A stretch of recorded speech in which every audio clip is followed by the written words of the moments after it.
so many new faces. For those of you I haven't met yet, my name is Simon. I'm part of the Alpha Code team with Dominique, Paige, Chippo, and Annette, who you've probably all met, I hope. Also work for a company called Curve in London. We're working on disrupting the payment space, which we may or may not succeed at doing, and also host a weekly technology radio show and 2 podcasts. So welcome. I'm going to introduce you to our panel.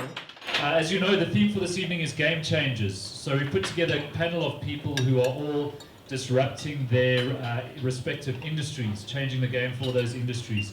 So I'll start on my left with Anish, who's from Giraffe, disrupting the world of recruitment. Lorian next to him is from a company called Banky Moon, who works in the Bitcoin space, so I don't need to tell you what he's disrupting. In short, everything.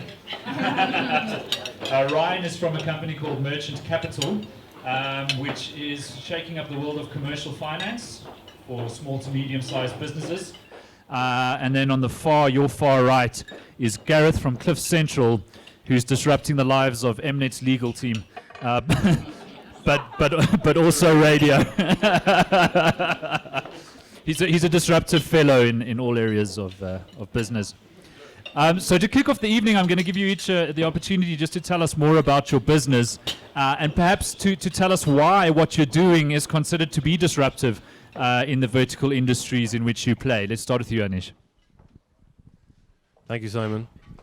Hello? That's working. Okay, fine, cool. Everyone hear me? How's the food? Yeah. Are you loving it? It's cool, yeah? 1, 2. How's that? Is that better? Yeah? I think everybody can hear. Do I even need this, actually? All right, cool. So, yeah, thank you, Simon. Just to maybe reiterate, my name is Anish. I'm a co-founder and CEO of Giraffe. And Giraffe is actually a fully automated mobile recruitment agency service that helps businesses to recruit staff 10 times faster and 10 times cheaper than any other way. Yeah. I don't like to use the word disrupt because I think it's massively overused, to be honest with you. But we are trying to transform the recruitment agency. The recruitment industry. Let me put it that way. Great, Lorian. Thanks, Simon. Okay, so Lorian from Banky Moon. I know a lot of people here. I'm in a space that it's so weird and so new that nobody really knows what to do with it. A lot of people will say that it's a solution looking for a problem. But essentially, it's trying to make use of a technology that has come along and is very new, and essentially is trying to rethink the way that people do business, the way that people transact, the way that people transfer the ownership of assets. And, it's a very difficult space to be in because when you're talking about something like recruitment or something like that, people immediately get what you're talking about. They know that this is the problem. People need jobs. So, we need a solution that can make them find better.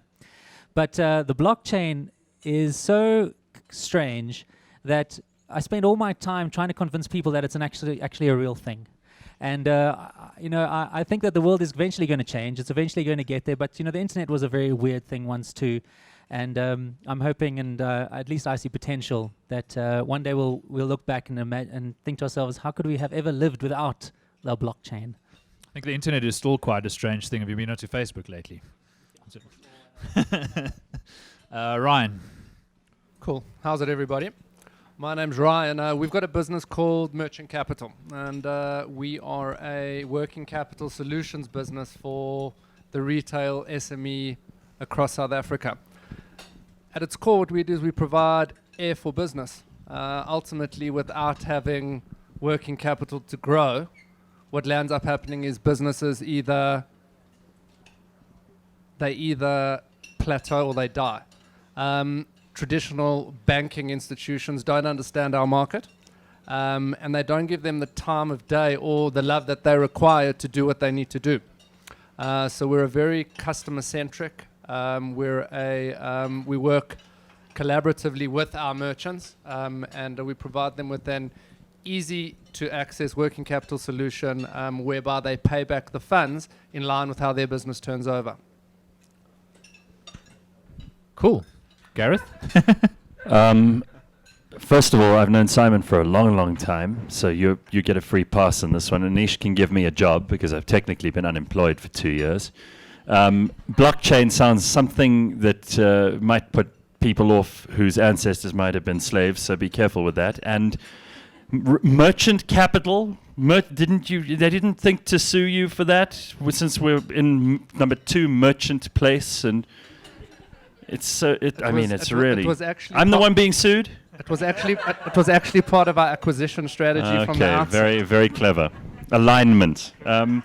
We started a podcasting content creation business 2 years ago called cliffcentral.com.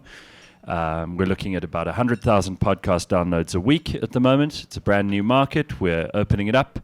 We're podcasting to the world, but it's original African content. We're producing hours and hours of it every day from all kinds of diverse presenters and people who are really driving impressive and important conversations forward in this country. It's about narrowcasting, which, to explain briefly, is what I regard something like tonight. It's more important for a small audience like us to interact together and to gain value from each other than it would be if this was an auditorium of 6 million people and nobody learned a thing. I'd rather spend 5 minutes with each of you, and I think advertisers and people who are interested in marketing particular kinds of content in the future, and branded content at that, are going to find it more and more useful to engage with these smaller interest groups, these smaller, narrower audiences who are very particular about what kind of content they want to consume. And that's precisely where we're positioning ourselves. Great. So we definitely don't want to keep the conversation up here. If you've been to any of our Alpha Code panel discussions before, you know we like to get the room involved. So I know you're all eating, but if you do have thoughts you'd like to add, not just questions, because you probably know more than we do on several topics, then please raise your hand and I'll get a mic to you, and you'll make my life a lot easier as well, because I won't have to think of questions to ask the panel. And you can do my job for me, and we'll all be very happy. Just to start off, there was a quote I shared with the panelists on email. It was something I heard from Mark Shuttleworth, and he heard it from Jeff Bezos, he says. And the quote is that in order to transform an industry, you have to be willing to be demonstrably wrong for 10 years, which is a very scary sentence. But the scariest part of that sentence to me is the word demonstrably, because it means that not only will people think that you're wrong, they'll be able to prove that you're wrong. Right? They'll have data to prove that you're batshit crazy for trying to do what you're doing. And the reason for that is simple. They've got data from today's world, and you're building something for the world 5 years from now. So it's the old cliche of where the puck's going. And what fascinates me is how you inspire a team, shareholders, the people that you need to rally behind this idea that you have.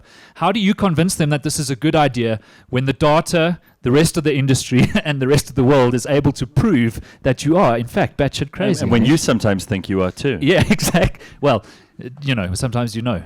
But Anish, let's start with you. How have you overcome that in your business? So I guess you're right. I think the first thing is that you actually have to be crazy, and you have to be great at bullshitting. You have to be great at bullshitting because you have to believe your madness, No, but I think in all seriousness, the act of disruption is by its very definition a contrarian act, right? If there was enough data out there, then everyone would be disrupting and there'd be no such thing as disruption, right? So the reality is that, in most industries, the incumbents of those industries make a number of assumptions that they assume are immutable and absolute. And the act of disruption is really to challenge those assumptions and make the incumbents realize that actually those assumptions are not true anymore. And if you look at every industry that's ever been disrupted, you'll see that the disruptor has managed to do so. And it's not about looking for data, because if you try and do research and trying to find data, then you're looking in the incumbent reality, and that data is not going to be found anywhere.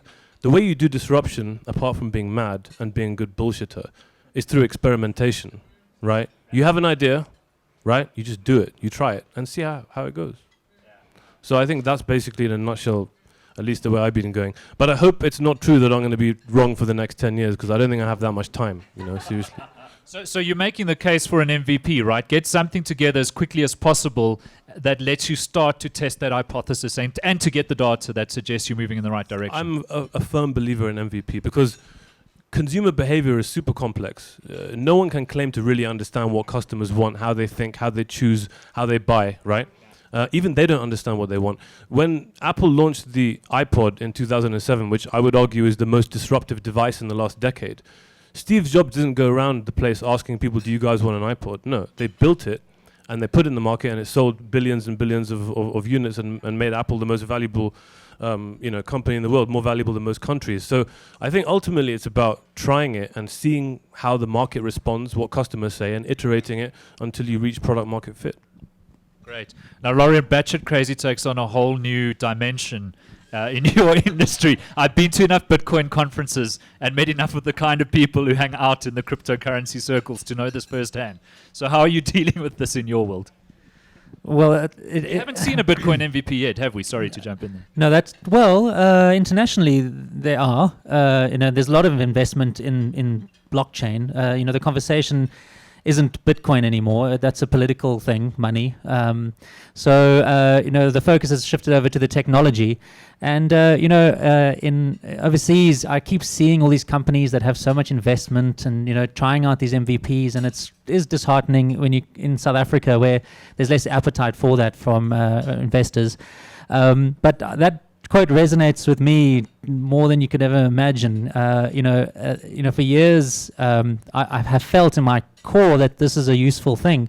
But I think I've been well placed as a technologist to be able to understand it.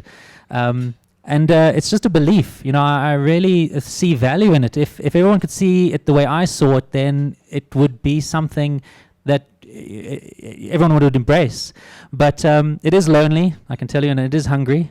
But I'm sure, as I say, I'm certain that this is a real thing. And one day, soon in South Africa, I mean, it's happening around the world, it will be, it won't just be an interest, it'll be an absolute necessity. So I'm going to try and hang on by my fingertips. Sound more like a prophet than a salesman. Yeah. Well, if you It is almost religious. I mean, it's Yes, kind it is of religious. I said earlier that you sound to me when you were explaining blockchain and Bitcoin to us, and I've had it explained to me for the umpteenth time, and you actually explained it very well. But you have a religious fervor. There's almost a proselytizing. You're trying to convince us this is the way to go. That's because it's not just a technology. This is not just a better way to do things. This is upsetting the status quo. I know that disruption is an overused word. Everybody wants disruption in their title or their conversation. But this is genuinely something that is going to not just disrupt the status quo, but override it or make it irrelevant. So from that perspective, it does become a kind of religious fervor where I see that the system is broken. Can I ask you something? Yes. You're here working in this building. Aren't you sort of a wolf in sheep's clothing? If ultimately, I mean, this is what I find almost duplicitous, because you're really building the demise of big traditional banks in some way, right? This is where you talk about how things should cannibalize themselves and how progressive RMIH is. Then I understand that. So tell me about that. Yes, so when something like this comes along, and you are an incumbent, and you've been doing something like this for generations or decades or whatever it is important for you to be able to identify when there's a fork in the road or when there is something that you now have to deal with. So I don't think that these organizations that we see, especially these large financial organizations like banks, are going to survive in the state that they are for in the next 10 years. So it is so important for them to now see that the weather is changing. Winter is coming. And they don't make those decisions and make those painful, take those painful actions, which are painful, then it will lead to their demise, but it'll be their own fault. It's not that this is coming to destroy them. It's just that now there's a new thing. I mean, the internet was new, and Rather be inside the tent pissing out than outside the tent pissing in. Is that to put it in much more blunt and less poetic terminology? Try this one. I turned it on, I think. Okay, well, I'll turn it back. Hello. Yeah, Hey. you turned it on. Back, all right. Okay. Everyone. So what was that a question? No, I think you answered it. Thank you. Yeah. Okay. Just a question on that, and it's around disruption and it's around sort of changing things. I'm a firm believer that before you can break a system or challenge a system, you have to know how a system works. So I actually think your point. No, I actually think, and I mean, it talks to why I'm actually really, I feel really privileged to have Lorien in our space, because Lorien is one of the few Bitcoin enthusiasts who actually understands banking. So for me, you can't actually break banking until you understand it. And I suppose it would be the same question I posed to you, Gareth. Do you think you would be able to do what you're doing if you hadn't had the extensive experience that you've had in the industry that you've been in? No, you're absolutely right, which is why that was my first question, because you do these analyses when you're in a business and you try to figure out where the threat's coming from. But most importantly, when you're in a young business, as many of us are, you're trying to see where the opportunities lie, and you're looking at your strengths rather than the weaknesses and threats. As you become more the incumbent, you start to look at that other side of the curve. But what's interesting about it is that it almost isn't even an economy of experience anymore. That actually the amount of intel that you can gather and the amount of data, and as you've already mentioned, Anish, research that you can gather to define and protect and coddle your position if you're ahead in the market is almost not as useful as being that maverick who can suddenly see a gap and have the balls to take it, because really that's what it's all about. I mean, the biggest business in the world right now is what Trump's doing in America to politics. Actually, we were talking, Tsepo and I were talking about this earlier. I mean, he's looking at politics as a business. And he has no experience in politics, and it doesn't matter. He's setting the place on fire, whether you like him or not. But Gareth, And boy, that's can he less bullshit. a point about Trump than about the people who are voting for Trump. You see, Trump, it's not that he's bringing business to the whole This thing. got political very quickly, by the way. I apologize. I just want to say, people are sick of the status quo. They do not think that the way it is the way it should be anymore. The system has failed them. So they are willing to take somebody who is thinking out of the box and willing to now bring a new perspective. Absolutely. Anish, Maybe, Dom, just to address your point, I think regarding experience, does a disruptor need experience in order to disrupt the industry that he or she plans to disrupt? To some extent, experience can help, right? But if you look at Uber, for instance, Travis Kalanick, the CEO of Uber, never used to be a taxi driver. He has no clue about the taxi industry. He was able to disrupt the taxi industry not by having experience driving a taxi, but by understanding how people operate and how technology has the power to link one thing to another, people to cars, right? And there are many examples of how I think increasingly disruptors are not from the industry that they are disrupting. And so I think that the reality is that it's an understanding of technology and the use of technology as an agent to do damage or to disrupt industries. And I think knowledge of that technology and its power is probably more important than knowledge of the industry. yeah, I mean, there's a reason Elon Musk doesn't employ anybody from the automotive industry, and why first principles are more important to him than what's happened in the industry before. My grandfather always used to say, it's amazing what you can do and you don't know what you can't do.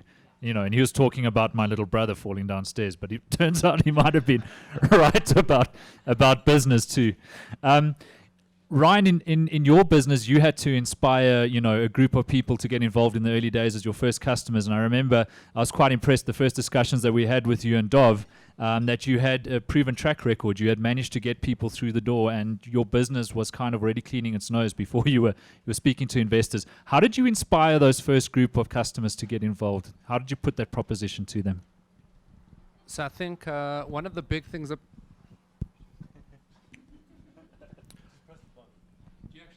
This is where experience does help. Right. Okay.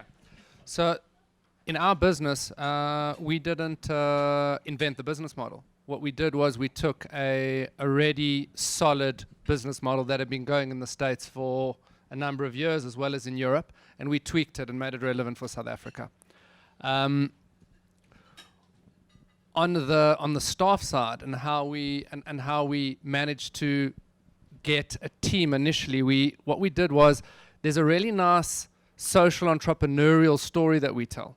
And what are we doing is we solving potentially a really big problem, which is putting funds in the hand of an SME who can grow his business. And if he grows his business, he can employ more people, he can open up more stores and the like.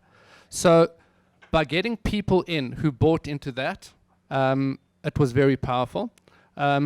Moreover, we had some fantastic mentorship from American guys who had seen the movie before, and when we brought it back to South Africa, what we needed to do was we needed to go and we needed to cherry pick and identify guys who we kind of thought would have a requirement for working capital. When we did the initial models, we thought that would be funding businesses that would require 50 grand loans. We thought it would be really the rats and mice of SA retail.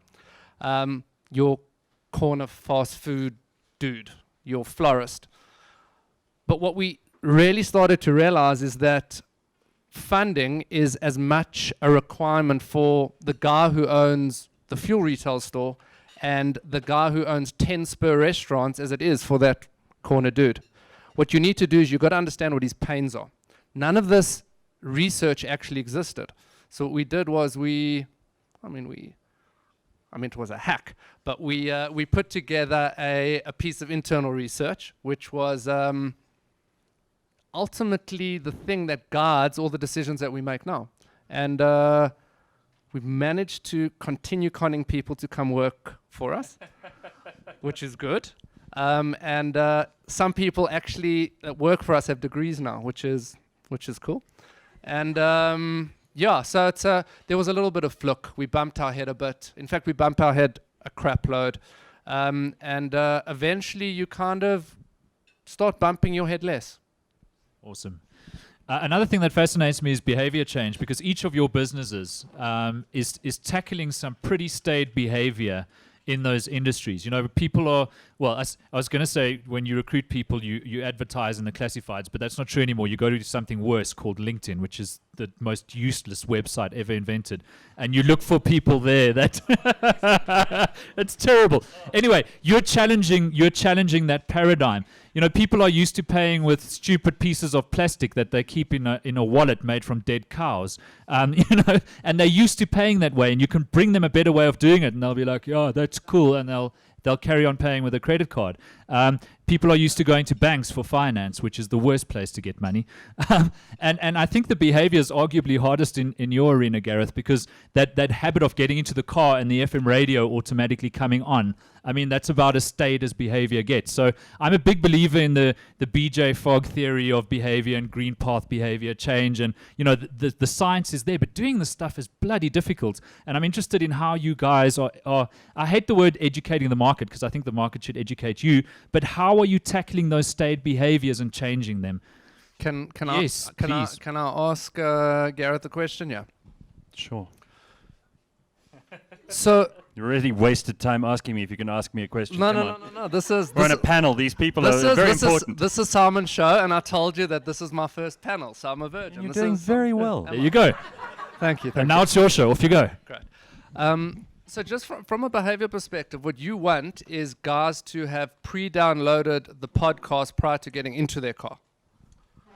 If they can't afford to listen live on streaming. I mean, we've got to have different models for different people, but it's a very important question, because when we started this, that was what everybody threw every possible obstacle at us. I'm sure it happened to you too, and it happened to everybody.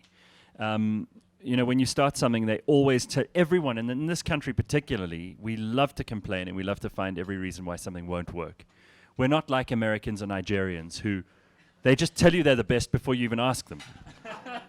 And that's why they're so successful. And we're now the third biggest economy in Africa, for God's sake. But the thing that is absolutely true here is that they're going to tell you exactly why you won't succeed. So they're already doing some of your research for you.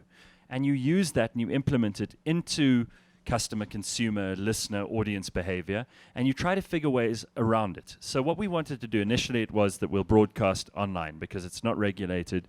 We don't need massive amounts of equipment and FM license that we need to apply to government to. And it was primarily just my show in the beginning. And then we saw all these opportunities along the way to make it much bigger than that, to create a platform for so many other shows, for so many other people who would never get onto radio, and for so many different business ideas, models, revenue opportunities, income sources, to play into the idea of what the customer might eventually want, but also what we might eventually reap from this. So it became a hybrid of broadcast and podcast. And the podcasts in the beginning were just in case you don't want to pay the streaming costs. But now the podcasts are the main business, and the streaming is almost incidental. If you're listening to us live, it's because you're listening to the laboratory where the content's created. You're part of the recording. It's almost like if you go to a recording of Trevor Noah's show in New York, rather than just watching it on TV. The podcast is watching it on TV. Sitting there in the audience is being part of the recording, which is the live listening.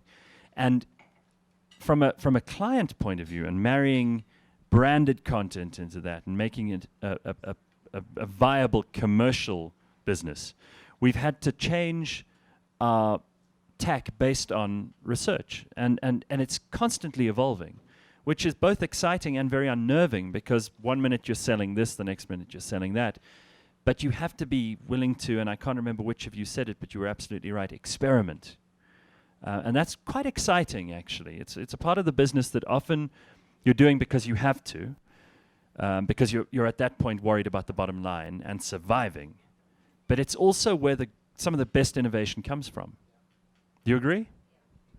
We've got a saying in our business which says you need to fail fast, fail cheap, and fail often. And then you go home, you have a couple of double scotches and a good night's sleep, and you come back in the morning and you start again. Love it. Anish, you want to add something? Yeah, so going back to your question, which I think was around customer behavior. So, I mean, I think I said before that, human behavior is extremely intractable, extremely complex, and very difficult to understand. But there's one element of human behavior which I think is very predictable. And that is, in almost all cases, people are lazy. And people will choose the easiest way to do something, right? And maybe there's an exception in some cases.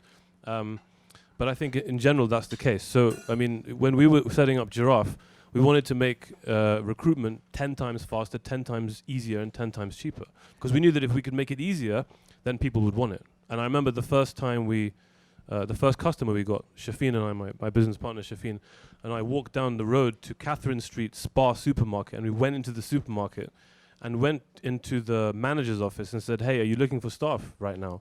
And he goes, "Yeah, I am." And I said, "What happens if I can get you 40 cashiers in 48 hours and all you have to do is click a button? Would you do it?" He was like, "Okay, show me, yeah, let me try."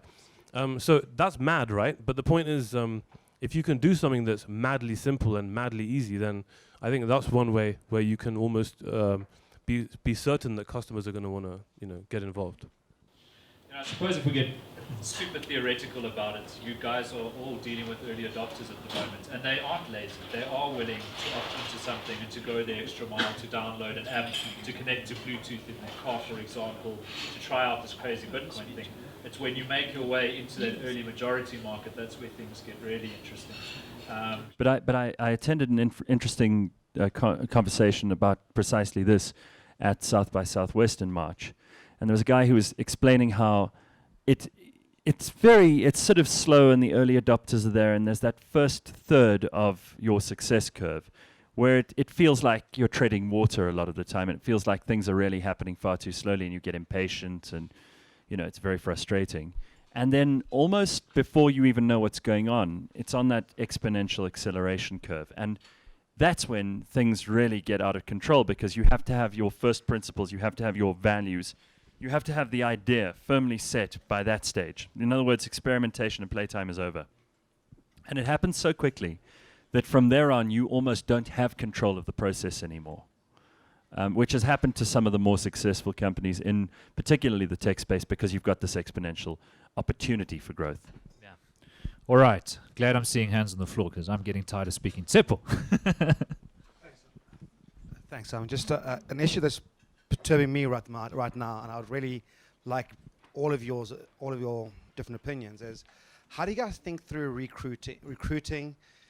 We are all resource tight. We are all overstretched. We all don't have enough time in the day. We are all trying to make magic happen. We are all trying to tell a story without necessarily having the capacity to tell a story. So how do you guys balance this resourcing component out? I don't know if I'm articulating correctly. I know, Anish, that we are kind of like really just trying to figure it out until, like, we use contractors, we use permanent staff, we use freelancers. I think every kind of version of freelance we have figured out a term for. I just would love to know how you guys think through it. I can take a stab. So currently, probably about 30% of my time is in the recruitment side of our business. What I have done is finding, and I now have an understanding of the candidates that Anish focuses on. So I don't know what business you're in, Seppo, but I can talk from our perspective. Obviously, we're looking at I suppose they're candidates that are more skilled. So I've got a saying, which is you've got to always be interviewing. But I think what you've got to be smart on is your process. Okay, so I've got quite a good story for you guys. I was so we're growing out our sales team now quite aggressively, and what I do is I do a phone interview always, because I mean often the aesthetic of the person lands up masking what your true opinion is. So I had this this person who I was talking to on the phone, and I had this Bond girl that, I mean, I thought to myself, and she was fantastic on the phone, and she arrived, and she was totally different. Like, I genuinely thought she was, I'm trying to think of the black Bond girl. No, the other one? No. All right, Bond girl. Anyway, beautiful, Bond girl. tall. Okay. And she came back in, and firstly, she was totally different. She didn't end up getting the job, but... Whoa. Getting myself in cock here. Very dangerous territory. Sorry. No. Thank God we're not on Twitter. Yeah, sorry. This is a great story, though. Huh? No. I'm not saying all Bond girls are good looking. I'm digging it. Okay, wait, guys, we're getting to the point. Just Cool. stop. So, Delete account. okay. Start again. Gone. So- No profile picture. It's an egg. So what we do, Seppo, what we do is this. Swipe left. There we go. So what I do is this, right? I do the telephone interview. Okay. What I do pre the telephone interview is I make sure that the person is prepped and has a really nice high level understanding of our business. Okay. Then I call them in and we do a role play. Okay. The role play it's real life. Okay. This is solid gold. Just this is the best recruitment process I've ever heard. So we do a role play. Okay. A role play in my world is Call me James, we give. and I will call you Hallie. Correct. I take it. Huh? That's it. Shaken, not stirred. Okay. And it's fun. It's a panel discussion. Okay. So what we do is we get the person in a real life scenario, and we really give them a tough time. From there, they're either in or they're out. Okay. Then what we started doing is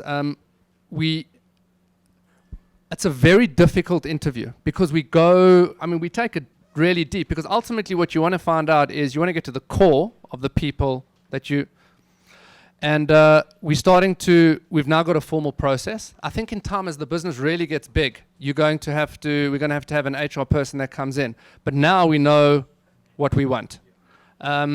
It's a frustrating part of the business, because ultimately what lands up happening is people who you think are going to be fantastic because they interview really well and you can do the psychometric testing until the cows come home, stuff happens.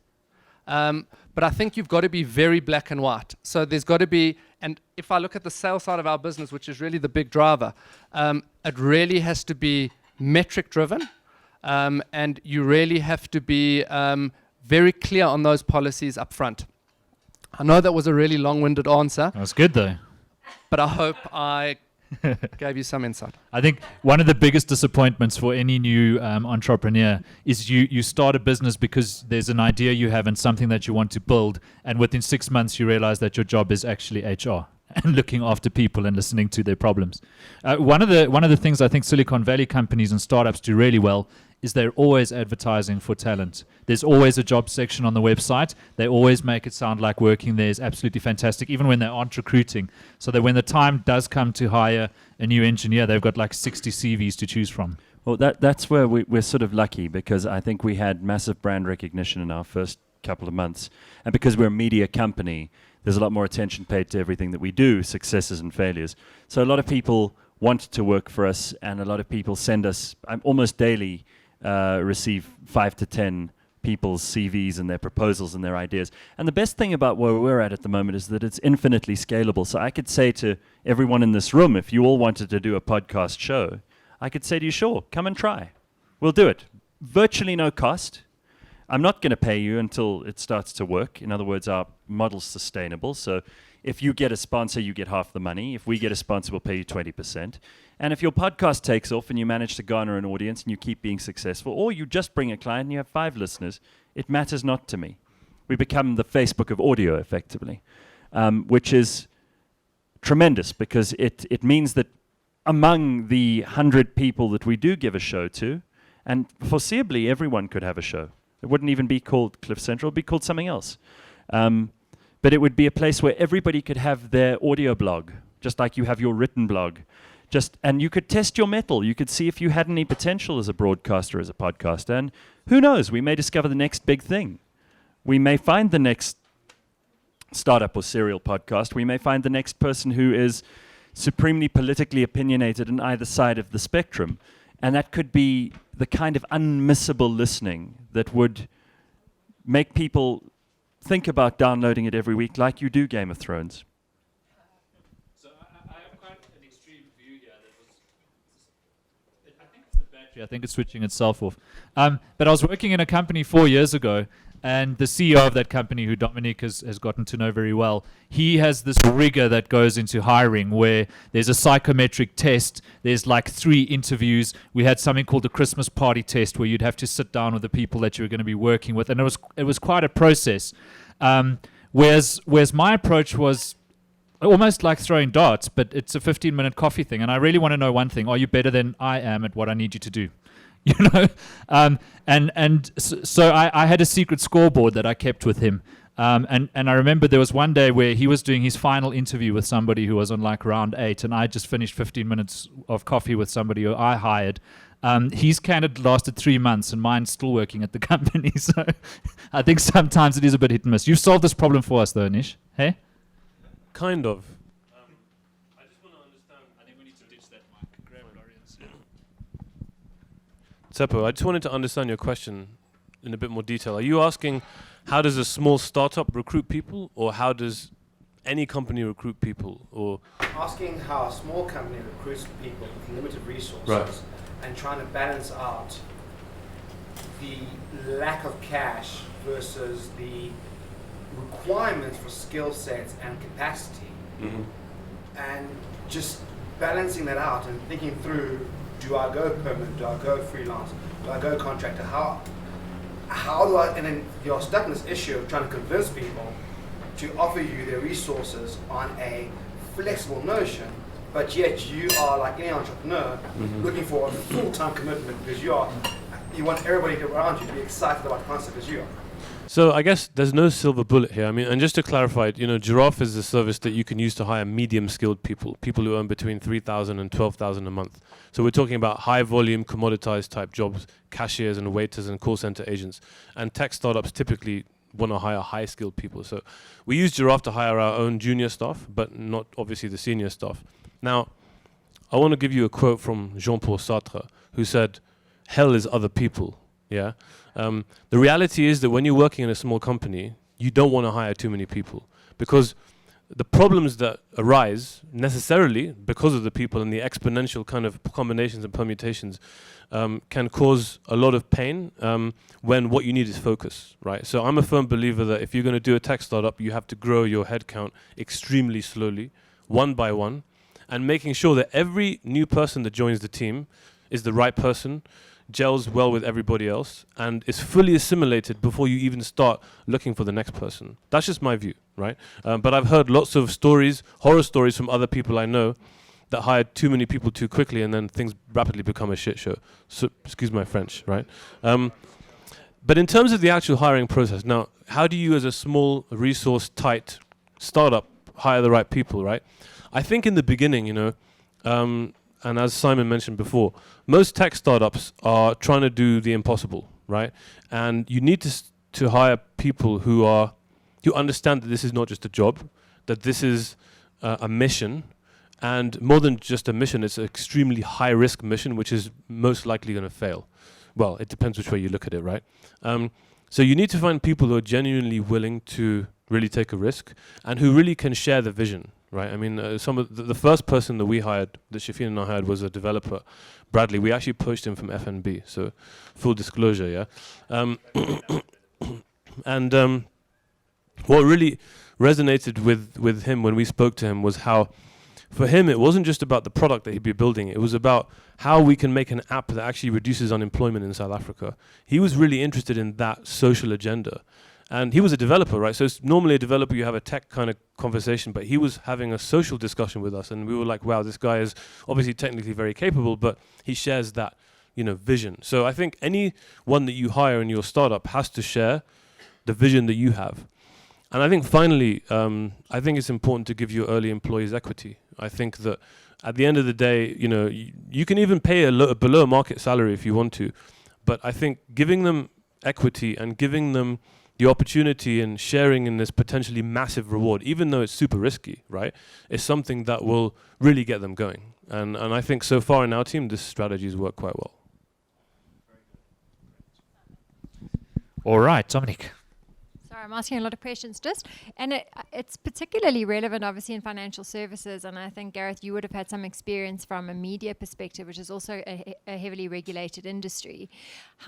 Obviously when you're launching something that's fairly disruptive, you're often pushing boundaries and you're often pushing regulatory boundaries. How do you deal with that? I just want to hear from each of you how you've thought about that. I don't know the recruitment space well enough, but you would have been faced with a lot of well, you've got a big issue around labor regulations. So, I mean, but I just want you to talk through your experiences of that and how you've overcome that, because I've seen that crush many a startup. Yeah, so that is a big question, especially, as I said, when it comes to money, financial services. I keep saying that this is a new thing, and regulators are finding the same thing. If you want to regulate something, it's important to know what that thing is. So if we're talking about cryptocurrencies like Bitcoin, you have to be able to define it as a currency before you regulate it as a currency. And what's happening around the world now in that specific space is that it's not actually clearly defined. Is it a currency? Is it a commodity? Is it a property? Is it a technology? So at this stage, regulators around the world are kind of holding back a little bit. Even within a country, you'll think, okay, well, that country is going to regulate it this way, and that country is going to regulate it that way. Within that country, there's multiple sets of regulators, and they all have their own opinions. And now new regulations have to be defined, which can take years. So this has been a big thing for blockchain companies. How are the countries that you work within, how they're going to regulate? It is a kind of cloud hanging over us all. At this stage, there hasn't been a country that's come out, well, some of them have, some weird countries have come out with clear regulations, negative regulations. In America, they're a little bit more progressive. In New York, they've got a license that you can, if you have enough money, you can. But for me and for companies like mine, I know they are just sort of carrying on and hoping that, regulations won't destroy them. But I think if every company, and a lot of businesses are like this, they don't want to be open about accepting Bitcoin, because they think, well, if they openly accept Bitcoin and then suddenly regulators come and say it's illegal, now will that be retroactive and so on. So it is having a kind of pullback effect. That's why I think businesses, like even banks, are a little bit cautious. But I think, it just seems, I think people like me realize that this can make a positive impact on the world. But if everyone just waits for the regulators, nothing's ever going to happen. So I guess that's part of the risk of being a startup. You might not make money, no one will love you, and maybe one day regulators are going to stamp you out. But if we always waited for permission, then I guess, I don't know if things would ever happen. Well, in fact, if you're disrupting and you ask for permission in the early days, the answer is always going to be no, isn't it? It's that old question of rather do it and apologize afterwards than ask for permission and be denied it. But I also think this is important because the whole paradigm is shifting in terms of this top-down approach, and now the very best ideas are coming from the bottom up, particularly on this continent, where we're discovering more and more that it's not necessary for the people who make the laws to be in on everything, and they're not necessarily the smartest people either. And actually, you can afford to do whatever you're doing now. By the time they catch up to what you're busy with now, it's, you said, 3 years down the line, and they're actually out of touch already with the next development. So you're always going to be ahead. If you're an innovator, if you're a disruptor, if you're any of these sexy terms at the moment, you're going to be outpacing politicians and lawyers at every step, because these people are naturally retrogressive. They're naturally going to look at a current state of affairs as opposed to a future state of affairs, and they will try to regulate that in some way. It's building the cage around a hamster that's already escaped. It's a pointless exercise, and I don't think we need to be as concerned with it as we might have before. All the massive legal departments and lawyers on retainer all over this country are going to find themselves increasingly out of work as the technology and the marketplace and the ideas outpace them at every step. And I think that's tremendously exciting. I'm interested in hearing views from the room on this, but I agree with you, Gareth. And you look at networks like Uber and Bitcoin itself to a degree. They're self-policing. They really don't need an authority. The authority is the customer, and they decide whether or not a driver should be allowed to drive or not, right? So I think on that, so we've had an interesting experience. So hi, my name's Ryan. So I have a business called DocFox, and so we do digital FICA. So the question really was that FICA is a nightmare, both for the accountable institution as well as for the client. No one likes to hand in their ID and get certified copies and all the rest. It's also pathetic, right? It doesn't mitigate the risk of fraud. So we said, well, if we can use digital means to make it far easier for the customer, efficient for the institution because they can literally shut down their compliance department, and make it far better, far more effective at actually preventing terrorism, well, that's a pretty good system. However, 3 years ago, sorry? Bless you. So 3 years ago, we were doing software development for the banks. You walked into the banks, cloud computing was a swear word, right? I mean, any solution we would go in to build, and they would say, oh, you're going to do it on the cloud. Ooh, that's going to have to go through compliance and through the legal team. And the legal team doesn't even know what the cloud is. So it's like, it really was a major challenge, and yet we're sitting with the banks now and the smaller banks, and they're going, so which cloud are you guys on? And it's like such a different shift. And so for me, what's remarkable is that we've kind of, and the way that we did it in terms of dealing with regulators is we ignored the regulator as well. We said that they're never going to do anything. And so we found a big brother. So we worked with Norton Rose, because we said if we had someone who had the brand and to stand up and put forward, then that would work. And then we went to the little guys who didn't really care, but who had a major problem. And so we said, well, let's go to like the smaller Forex traders and stuff. And we said, let's go to the guys who have a burning issue that is so burning that actually they're prepared to take the risk with us because they're going to solve it. And then, well, it's interesting because if you get all the small guys going together, well, then one level up, if you've got the Investec of the world or whoever it is, the next level bank up goes, well, shit, I don't know. I mean, all the little oaks, who we supply are using it. So we're happy to maybe kind of go with it. And suddenly we've got banks literally the other day going, instead of, okay, well, will you install it locally on our servers, going, do you use AWS or Google? And I was like, wow, that's amazing. Like, that's pretty cool, And so I think for me, I was in Silicon Valley in November, and I met with a guy, Dev Patnaik. I don't know if anyone's ever read his book called Wired to Care. It's amazing. He talks about how to grow a company through empathy. And he said to me, I said, wow, you've got such a cool business. I said, because you get to consult all these massive firms around empathy, and you get to do a case-by-case basis. And he says, it's a really exciting business. He says, and I find it offensive. I said, why? He says, no incredibly exciting businesses ever do really well. He said, the businesses that do really, really well are the really boring ones. And I said, what do you mean? He's like, it's the ones that I got really excited then when I could tell people I'm in compliance. Because I'm hoping it'll bode well. But what he did say was in terms of tech disruption, what's interesting for me is, you mentioned earlier around the 10-year gap. No one on the panel has waited 10 years for any success, right? And I think what's interesting for me is if I look at what's happened in the FICA space, at least, I can look at a graveyard of many FICA companies because the banks weren't ready to adopt cloud, and because people weren't ready to take photos of their documents and go digital. And I think for us, we were very fortunate that our timing was that we got in the 9th year or the 8th year. And so for me, it feels like there's two questions. The one is, if you want to be the disruptor to lay the groundwork for everybody, I think that I would say that I would never want to be that, but I appreciate their generosity, because that takes huge time. But I think if you want to really like get in and then scale up big time, it's like hopping on the 8th year.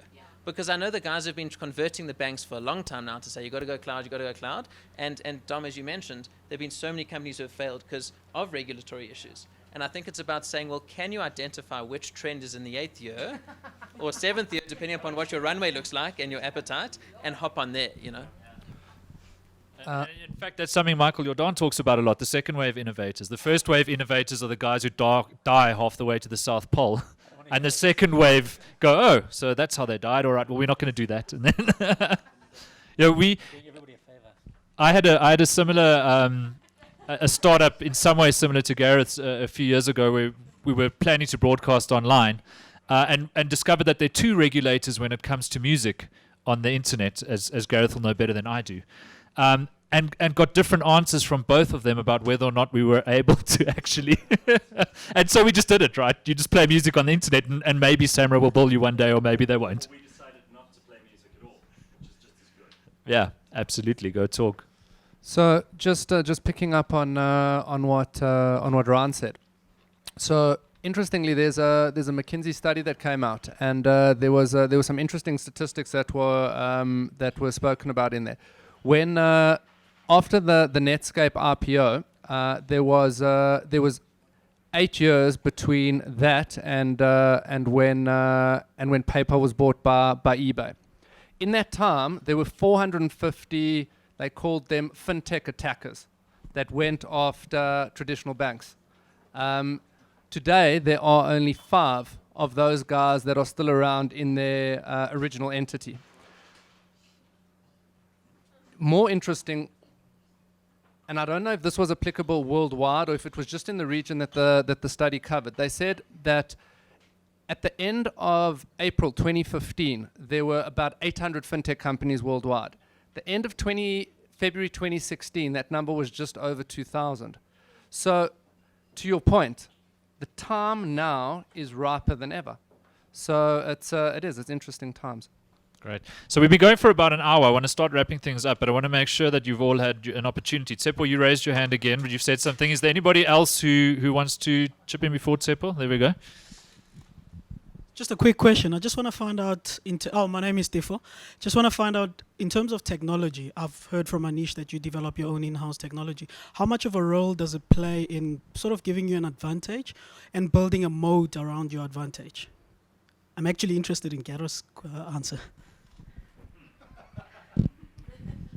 The reason I'm bringing this up close is because technology is kind of important.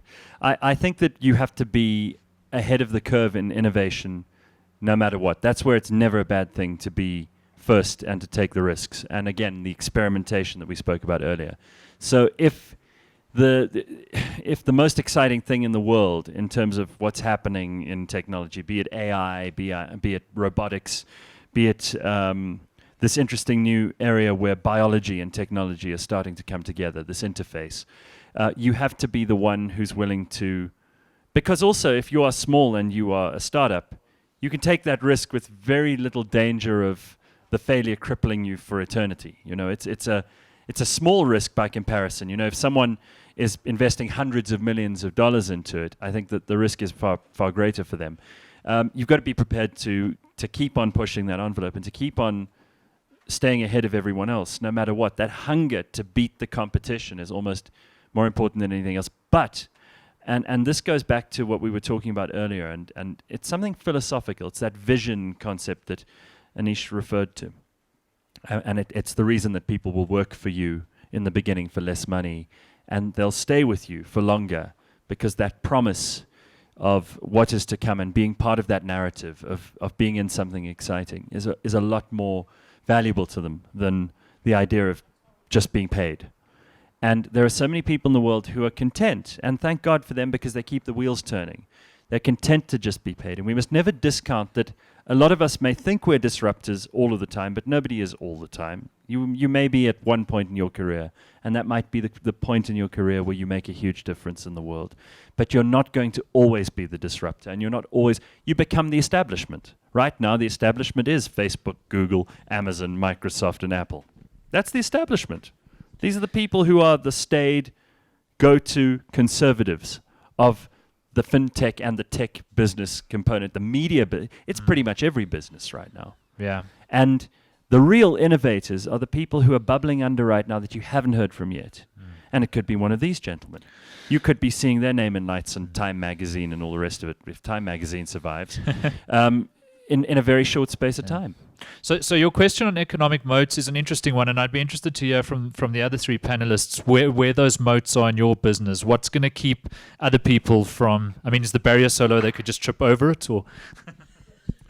I just want to understand your question again. I think Gareth understood it a lot better than I did, hence his very interesting answer. But like, can you explain to me, just you talking about technology? Technology in terms of in-house technology, like how much of it will give you an advantage? Okay, versus are you talking about in-house versus outsourced or specifically? So you're asking about our technology. You're not asking about whether to outsource or in-source tech. Okay, fine. I think in most tech startups, most successful tech startups, they become monopolies. Facebook is a monopoly, right? Uber is a monopoly, de facto, right? Google is a monopoly. Most tech startups become successful because they become monopolies, right? And it's interesting because it's not necessarily the technology that represents the barrier to entry, right? It's actually the scale that they reach and the size of the network that is actually the bigger barrier to entry. I'm sure that we could come up with a cooler social network than Facebook. Facebook is shit, let's be honest, yeah? I'm sure we can come up with a better social network than Facebook. But Facebook has 1.8 billion people using it. So it's that size of the network which becomes their ultimate barrier to entry. And for most tech startups that become the monopoly, it's all about last mover advantage. Right, I think Ryan alluded to this before. Before Facebook, there was MySpace and there was Friendster and there was Friends Reunited. They're all history. They're all dead now, right? The reason why Facebook ultimately succeeded is because it was the last mover that reached that massive scale, right? So ultimately, it's not the technology that is the barrier to entry. It's the size that you reach, the network. In my opinion, yeah. The rest of you agree? Can I just add something to what you were saying now, Anish? I think it's important also to realize that you can't. I think intellectual property is becoming less and less of a thing you can defend and protect. And this is something that's very difficult, particularly for lawyers to deal with, because the idea of owning something is the most important part of the whole thing. So you need to own it in order to maximize its value. That's not true anymore. I mean, you don't need to own the cars to be Uber. You don't need to employ the drivers. You don't need to own the printed merchandise to be Amazon. Essentially, the idea will be copied by lots and lots of people. But if you have primacy and you have relevance, these are two things that I think are terrifically important in a business. So primacy being that you are first and that you maintain that first position, whether it's by critical mass in terms of audience, in terms of network, in terms of reach, or whether it's because you managed to reach the right people in the beginning and it grows slowly. I don't know which one is the right model. I don't, because we're still in experimentation phase on that card in our business. But the other one is more to do with this idea that you don't need to. If people copy you, it means it's working, and it's okay. And sharing the original idea is actually part of its success now, because these are the things that people go, well, clearly, if everyone's trying to copy him, it must be working. So again, maintain your primacy, your relevance being that you're connected always to that market, that you know what they want, that you know essentially what the experience of each person on the ground is. And that isn't so much a research thing as it is a feeling thing. We tend to get bogged down in big data, and we tend to know that this person travels X number of kilometers a day, they have 3.5 kids, they live in this sort of accommodation with a microwave, blah, blah, blah. These are not important things. It's the feeling that people get from what you do. It's what you give them in terms of something that isn't quantifiable, that will determine. I mean, Facebook is really just a place where you connect. That's all it is. Uber is just a way to get from A to Z. It's the most convenient way, and it's the most trustworthy way. That's all. That's why we're using it. Think about that. Think about that basic fundamental. Give people what they want. It's supply and demand. This is the basis of Smith's capitalism, for God's sake. And none of these businesses deviate from that as much as they call themselves disruptors. So all of us think we're terribly clever, and we're reinventing the wheel, and it's all a new universe, and everything is exponential, and everything's terrific. But actually, it's just Smith's capitalism writ large. I just want to say, from a technologist's point of view, technology is the most important thing. And you should make sure that your product is better than everybody else's. All these companies we've talked about, Facebook, Uber, Alibaba, all these ones, they had superior technology. That's why people went onto Facebook, because it worked better. Why did people use Uber? Because it worked better. So I do think that technology is your if you are providing a service to somebody, you're going to make sure your service is awesome. But surely you have to have traction first before that becomes an advantage. Well, I'm not sure how I wish I had traction. Don't ask me about how to get traction, but I do know that all these services we've been talking about is because they were better than everybody else's. I mean, we talked about an iPod. iPod worked great. It was amazing. It was the best thing. No, it must be the technology. It was a whole experience. Yes, but that's because Uber made the experience better. That's a little app where you could just go and see a car driving around. Did that exist before? I don't care how many silicon chips you can, how fast your processor is. It's not about internal, it's about the user experience. And Experience is part of the product. I agree with that. Yes, but you're saying the technology itself is the most important. I'm saying it's only how it interfaces with us. well, that's what I mean. That if you're, I'm not saying how the back end is. I'm not saying how you've built it. I'm not saying if you've used the best database. And you agreed with me. Yes, but you've been talking about. But the question was, how important is software to your strategy? Vital. If you have a good technology, if you focus a lot of energy on your technology and you make sure that technology works great and looks great, and people want to use it, and that's important. Yeah, but how important is oxygen to your strategy? I mean, like, everyone needs oxygen, right? That's the most important ingredient. I could argue that oxygen is more important than technology, right? Look, no one's denying the technology is critical, of course, right? I mean, like, if the thing doesn't work, then no one's going to buy it. But my point is that the iPod wasn't the best MP3 player, right? And Uber is not necessarily the best. Maybe Lyft is better. Maybe Halo is better. There's so many others out there. The reality is that once you reach critical mass, once you have massive traction, then you're successful, right? Yes, but to get to that traction, you've got to. Uber was before Lyft. No, it wasn't. No. And Facebook definitely wasn't before MySpace, right? That's true, but Facebook was better than MySpace. MySpace was a mess.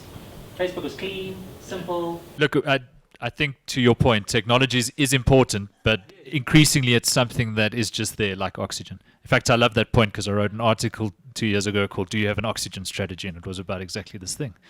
You either breathe oxygen or you die, and technology is the same. So it is important, but it's the whole package. It's the experience, how quickly you can scale, and I think that's the real story with Uber, is how quickly they got to 160 cities worldwide and billions of users. At that point, the technology, was critical, but that wasn't what was going to keep the competitors away. All right, Ryan, I want to give you an opportunity, and then I think we need to attack those cheese boards waiting for us. So I think what's critically important is that the experience is personalized, and I think the experience needs to be as frictionless as possible. I think technology obviously serves as the enabler in this regard, but the main thing ultimately is traction. And I think one of the most important things that needs to be in place is a really, really smart and aggressive acquisition strategy. And you need to make sure that you are carefully applying your mind to distribution.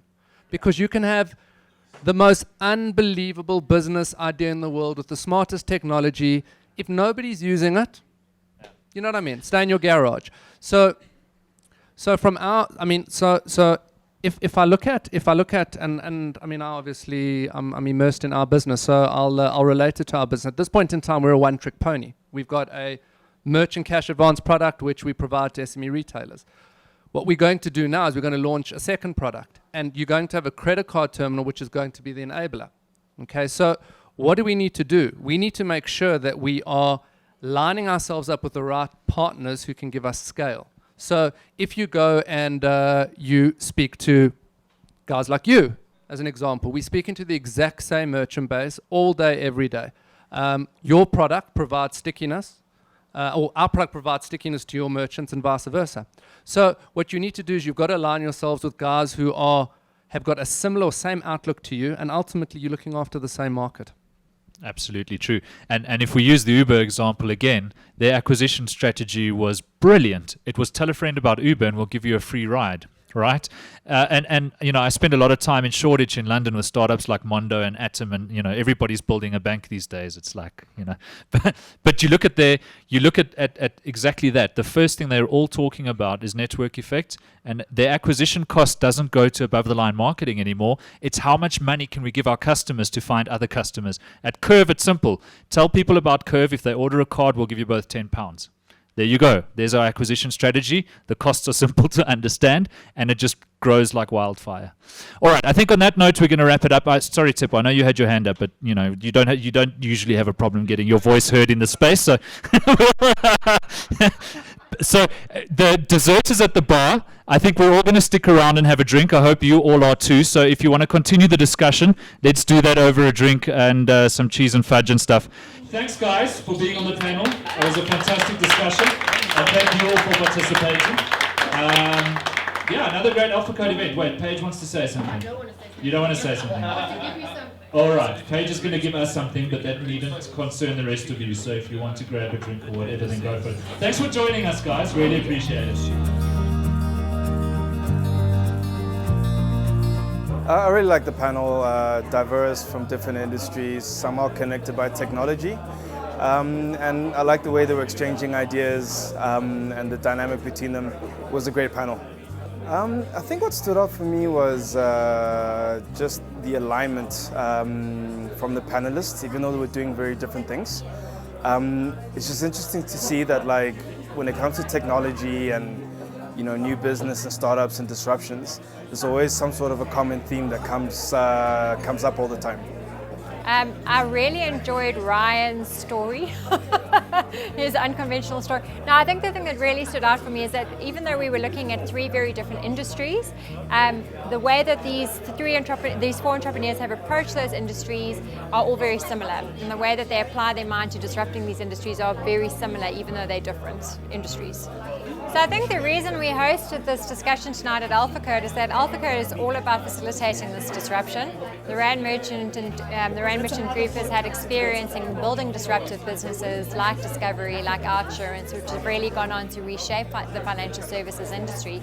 So I think it's really exciting to host the next generation of entrepreneurs who are going to shape the financial services industry going forward.